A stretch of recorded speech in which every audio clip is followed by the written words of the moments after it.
Welcome, my political friends of the interwebs. Today I have a question for you. If you were a disciple, a true believer in the whole, shall I say, global warming, climate change scam, would you buy a beach house or beachfront property? I mean, seriously. If you were a true disciple of the cult, which is, climate change, would that be something that you would spend your money on? Excuse me while I sip a little tea. I got a bit of a cold here in the middle of May due to all the extreme climate change, extreme global warming. Okay, but I digress. Would you purchase beachfront property? And not only that, would you spend, let's say, $8 or $9 million on a beach home if you truly, truly believed in the whole climate change nonsense? Okay, the reason I asked that question is because apparently if your name was Albert Gore, that's exactly what you would do. Albert Gore, douchebag extraordinaire. I mean, the buffoonery just doesn't end with this guy.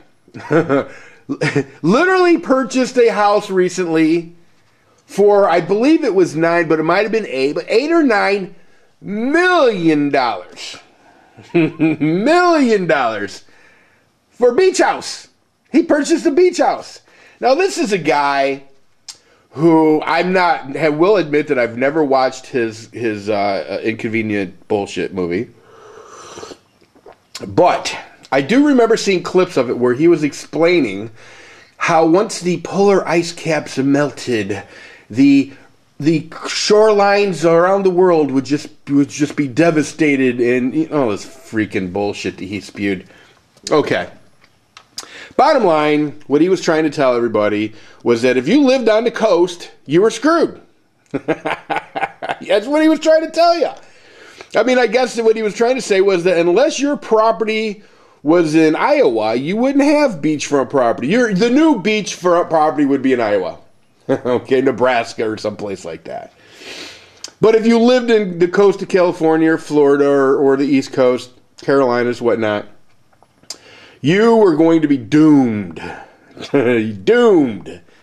So, recently, Al Gore has been MIA.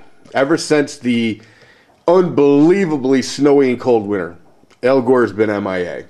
There's been a little disinformation coming from his camp, but for the most part, Al Gore has not made himself available. He's canceled very lucrative speaking engagements. And other than one time that I remember him being, quote unquote, ambushed by a Fox News reporter, remember that? Him and his bullshit. I don't go along with ambush journalism. Well, that's because he doesn't go along with journalism. Real journalism, where you ask questions. Al Gore is a douchebag. So this douchebag goes out and he buys this multi-million-dollar estate or mansion. When you start, listen, anything over $1 million, you've beyond the word house. Okay, it's when your house is so big, you have to give it a name. Now I don't know, what he calls his house. Maybe it's the Flim Flam Mansion. I don't know, the Sucker's Paradise, whatever he calls his house, but I'm sure it's got a name. And other than a few people reporting this news on Fox, I have not heard this story. It's amazing how they managed to not find it newsworthy. Let me ask you a question. Do you find it newsworthy that Albert Gore, a man who literally single-handedly propelled the whole issue of global warming and climate change into the mainstream, altering forever, at least seemingly forever, our country and the businesses around the world, okay, do you think it's newsworthy that he goes out and he buys a multi-million-dollar mansion on the beach? Because I think that's newsworthy. And the fact that the mainstream media isn't reporting on it is listen, I shouldn't pretend like I'm shocked by it, because let's be honest, none of us are truly shocked that mainstream media is not reporting on this. I mean, I'm not anymore. I'm numb to it, truthfully. I'm just numb to it. You know, what do you do? You know? So here's the thing. Al Gore, in my opinion, one, is a traitor. And two, he should either spend the rest of his life in Gitmo with the other American haters, or he should be lined up against the wall and shot. And I mean, to be honest with you, I'm on the fence either way. If I had to lean in any direction, it would be towards a firing squad. I mean, you know, but that's me. You know, obviously, you know, being a gun nut and all. You know, I compare him to other famous traitors in our country's history. Benedict Arnold comes to mind. But then I thought to myself, you know, it's really doing the memory of General Benedict Arnold a disservice, a giant disservice, because all the way up until he actually flipped and became a spy or in the employ of the crown, he actually did some pretty good work for us as a general. I mean, he really did. So to compare Al Gore to Benedict Arnold really is an insult to Benedict Arnold, who I believe needed to be hanged. Of course, he wasn't, but he should have been. Hanging would be okay. I'd be cool if Al Gore was sentenced to hanging. Now, you may ask, why am I being so harsh? I mean, that's kind of harsh, don't you think? You know, I mean, oh, voodoo, that's kind of harsh. Bullshit. And here's why. This man has single-handedly cost tens of thousands of Americans their jobs. As a direct result of his douchebaggery, he has literally cost us tens of thousands of good jobs. Listen, almost every facet of business now has to contend with the whole greenology. It costs real money to do that. He's harmed this country, and I can't even put pencil to paper to figure out to what tune. But it's a magnitude off the charts. He literally has done serious harm to this country.